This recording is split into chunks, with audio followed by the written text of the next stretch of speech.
Bismillah, Assalamualaikum warahmatullahi wabarakatuh. Alhamdulillahirrabbilalamin. Puji syukur kita ucapkan kehadirat Allah Subhanahu wa Ta'ala, karena atas berkat rahmat dan karunia-Nya kita dapat melaksanakan perkuliahan mata kuliah Sistem Informasi Manajemen pertemuan ke-13. Selawat beriringkan salam tak lupa kita ucapkan buat baginda Nabi besar Muhammad Sallallahu Alaihi Wasallam dengan hantaran kata Allahumma sholli ala Muhammad wa ala ali Muhammad. Baik, pada kesempatan kali ini saya akan mempresentasikan materi pertemuan ke-13 yang dimulai dari isu-isu etika dan sosial yang terkait dengan sistem sampai dengan proses pembuatan desain web bagi organisasi publik dan aplikasi yang digunakan sesuai tujuan organisasi. Mungkin langsung saja kita masuk pada pembahasan yang pertama. Yang pertama yaitu mengenai isu-isu etika dan sosial yang terkait dengan sistem. Teknologi informasi dan sistem informasi mengangkat masalah-masalah etika baik untuk individu maupun masyarakat karena menciptakan peluang-peluang untuk perubahan sosial yang intens, sehingga mengancam kekuatan distribusi yang ada, uang, hak-hak, dan kewajiban. Seperti layaknya teknologi yang lain, seperti mesin uap, listrik, telepon, dan radio, teknologi informasi bisa digunakan juga untuk mencapai perkembangan sosial. Namun bisa juga digunakan untuk melakukan tindakan kejahatan dan mengancam nilai-nilai sosial. Perkembangan teknologi informasi akan menghasilkan banyak keuntungan sekaligus kerugian. Salah satu cara untuk mempelajari relasi ini ditujukan pada gambar di atas. Kita bisa menggunakan model tersebut untuk menggambarkan dinamika yang menghubungkan isu-isu etika, sosial, dan politik. Model ini juga berguna untuk mengidentifikasi dimensi moral utama dari masyarakat informasi, yang bisa memotong beragam level tindakan individu, sosial, dan politik. Teknologi informasi semakin mempertinggi perhatian atas etika, memberikan tekanan pada pengaturan-pengaturan sosial yang ada, dan membuat hukum yang telah ada menjadi kuno atau tidak berlaku secara luas atau sedikit pincang. Kemajuan-kemajuan dalam bidang teknologi penyimpanan data dan penurunan drastis biaya penyimpanan data memungkinkan pembuatan beragam database mengenai individu karyawan, pelanggan, konsumen, dan pemeliharaannya oleh organisasi publik dan pribadi. Kemajuan-kemajuan dalam bidang penyimpanan data ini juga memungkinkan semakin mudahnya penyalahgunaan data pribadi dan kekerasan pribadi. Sistem penyimpanan data yang besar sudah cukup mudah bagi wilayah tertentu dan bahkan bagi organisasi retail lokal untuk digunakan sebagai media identifikasi pelanggan. Yang kedua, kita masuk materi mengenai model untuk mempelajari isu-isu etika sosial dan politik.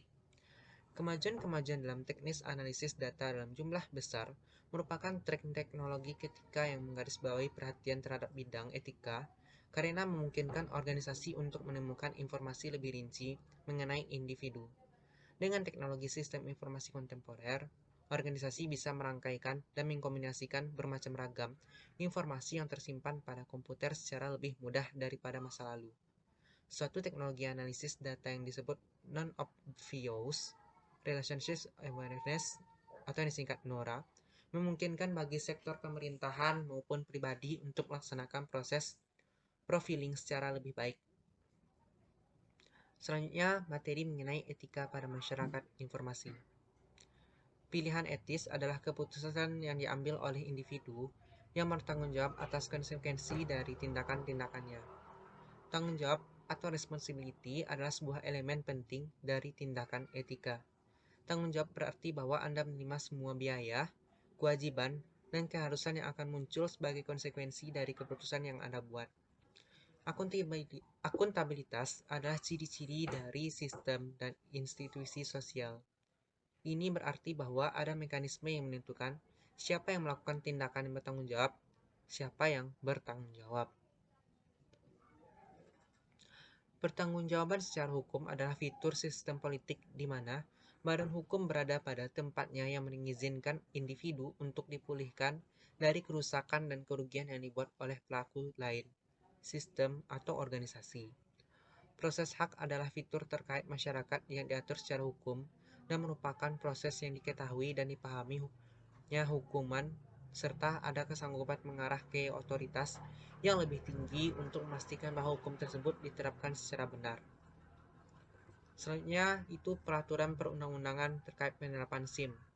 Yang pertama itu ada UU ITE, Undang-Undang Informasi dan Transaksi Elektronik. Undang-Undang Informasi dan Transaksi Elektronik adalah ketentuan yang berlaku untuk setiap orang yang melakukan perbuatan hukum sebagaimana diatur dalam undang-undang ini, baik yang berada di wilayah hukum Indonesia maupun di luar wilayah hukum Indonesia, yang memiliki akibat hukum di wilayah hukum Indonesia atau di luar wilayah hukum Indonesia dan merugikan kepentingan Indonesia. Secara umum, materi Undang-Undang Informasi dan Transaksi Elektronik atau UU ITE dibagi menjadi dua bagian besar, yaitu pengaturan mengenai informasi dan transaksi elektronik dan pengaturan mengenai perbuatan yang dilarang.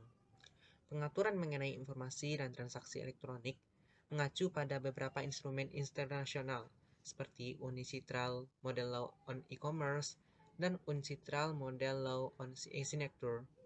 Bagian ini dimaksudkan untuk mengakomodir kebutuhan para pelaku bisnis di internet dan masyarakat umumnya guna mendapatkan kepastian hukum dalam menjalankan transaksi elektronik. Hal-hal yang diatur dalam UU ITE secara garis besar sebagai berikut. Yang pertama, tanda tangan elektronik memiliki kekuatan hukum yang sama dengan tanda tangan konvensional, sesuai dengan E-ASEAN Framework, Will-Dailiness. Yang kedua, alat bukti elektronik diakui seperti alat bukti lainnya yang diatur dalam KUHP. Yang ketiga, UU ITE berlaku untuk setiap orang yang melakukan perbuatan hukum, baik yang berada di wilayah Indonesia maupun di luar Indonesia yang memiliki akibat hukum di Indonesia. Selanjutnya, pengaturan nama domain dan hak kekayaan intelektual. Dan terakhir, perbuatan yang dilarang. Dijelaskan pada bab 7 pasal 27 sampai 37. Pasal 27 seperti asusila, perjudian, penghinaan, pemerasan. Pasal 28 berita bohong, menyesatkan, berita kebencian, dan permusuhan. Pasal 29 ancaman, kekerasan, dan menakut-nakuti. Pasal 30 akses komputer pihak lain tanpa izin, cracking. Pasal 31 penyadapan, perubahan, penghilangan informasi. Pasal 32 pemindahan, perusakan, dan membuka informasi rahasia. Selanjutnya, Undang-Undang Nomor 14 Tahun 2008 tentang Keterbukaan Informasi Publik adalah salah satu produk hukum Indonesia yang dikeluarkan dalam tahun 2008 dan diundangkan pada tanggal 30 April 2008 dan mulai berlaku 2 tahun setelah diundangkan. Undang-undang yang terdiri dari 64 pasal ini pada intinya memberikan kewajiban kepada setiap badan publik untuk membuka akses bagi setiap pemohon informasi publik untuk mendapatkan informasi publik kecuali beberapa informasi tertentu. Undang-undang ini bertujuan untuk yang pertama, menjamin hak warga negara untuk mengetahui rencana pembuatan kebijakan publik, program kebijakan publik, dan proses pengambilan keputusan publik, serta alasan pengambilan suatu keputusan publik. Yang kedua, mendorong partisipasi masyarakat dalam proses pengambilan kebijakan publik. Yang ketiga, meningkatkan peran aktif masyarakat dalam pengambilan kebijakan publik dan pengelolaan badan publik yang baik. Yang keempat, mewujudkan penyelenggaraan negara yang baik, yaitu dapat transparan, efektif, dan efisien, akuntabel, serta dapat dipertanggungjawabkan. Yang kelima, mengetahui alasan kebijakan publik yang memengaruhi hajat hidup orang banyak. Yang keenam, mengembangkan ilmu pengetahuan dan mencerdaskan kehidupan bangsa. Dan yang terakhir, meningkatkan pengelolaan dan pelayanan informasi di lingkungan badan publik untuk menghasilkan layanan informasi yang berkualitas. Selanjutnya itu materi mengenai proses pembuatan desain web bagi organisasi publik dan aplikasi yang digunakan sesuai tujuan organisasi. Sebuah struktur dan desain yang efektif harus mampu mengoptimalkan kinerja, baik organisasi maupun anggotanya. Hal ini tercapai apabila ada penataan tugas, aktivitas kerja, dan individunya menurut cara-cara tertentu agar tujuan tercapai. Sebuah struktur dan desain yang efektif harus mampu menggunakan tipe dan jumlah resources dengan tepat. Misalnya uang, material, orang untuk mencapai tujuannya. Ini artinya, yang pertama, mengorganisasikan tugas dalam cara-cara yang paling efisien dan efektif agar tidak ada duplikasi pekerjaan. Yang kedua, mengkoordinasikan sejumlah aktivitas dari berbagai departemen dan unit untuk mencapai tujuan bersama. Yang ketiga, mengalokasikan kedudukan dan orang agar ada jaminan kalau pekerjaan dapat diselesaikan. Namun, struktur dan desain organisasi tidak sekadar suatu sarana atau means untuk menjamin agar berbagai aktivitas dikelola dalam cara yang paling efisien. Struktur organisasi yang efektif juga akan membantu proses perencanaan, pembuatan keputusan, dan meminimalisir konflik di antara berbagai departemen dan fungsi akibat dari adanya ekspektasi kerja yang kadang tidak jelas. Studi klasik dan manajemen keilmuan atau scientific management berfokus pada one best way untuk menata organisasi, misalnya birokrasi Weber. Teori kontingensi berargumen bahwa tidak ada satu struktur dan desain organisasi yang tepat untuk diterapkan bagi setiap. Malahan, manajer dituntut untuk tahu dengan jeli struktur mana yang paling tepat. Karenanya, manajer perlu memahami bagaimana menciptakan struktur dan desain organisasi sambil mempertimbangkan kemajuan teknologi, kekuatan individual, dan sebagainya. Untuk itu, mereka perlu menganalisa kondisi organisasi dan lingkungannya, menentukan desain terbaik, mengimplementasikan, serta kontinu memonitor dan mengkaji struktur dan desain agar tetap efektif. Pilihan desain organisasi adalah sebagai berikut. Yang pertama, diferensiasi dan integrasi. Yang kedua, sentralisasi. Karena Anda adalah pemilik organisasi berskala kecil, dengan mengutamakan pelayanan prima dan efektivitas ongkos, maka pembuatan keputusan secara terpusat mungkin lebih tepat.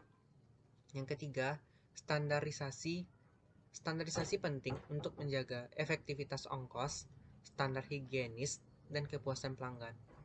Dan yang terakhir, formalisasi. Organisasi berskala lebih kecil cenderung kurang formal ketimbang organisasi berskala besar, karena kontrol dan integrasi dapat terjalin dalam proses komunikasi langsung. Ya, mungkin itulah terkait materi pertemuan ke-13 yang sudah saya paparkan dari isu-isu etika dan sosial yang terkait dengan sistem, lalu model untuk mempelajari isu-isu etika sosial dan politik, lalu etika pada masyarakat informasi, peraturan perundang-undangan yang terkait dengan penerapan sistem informasi manajemen, lalu ada proses pembuatan desain web bagi organisasi publik dan aplikasi yang digunakan sesuai tujuan organisasi. Terima kasih atas perhatian Bapak dan teman-teman. Mohon maaf apabila dalam penyampaian ini terdapat kekurangan dari saya. Saya akhiri, wabillahi taufik wal hidayah. Assalamualaikum warahmatullahi wabarakatuh.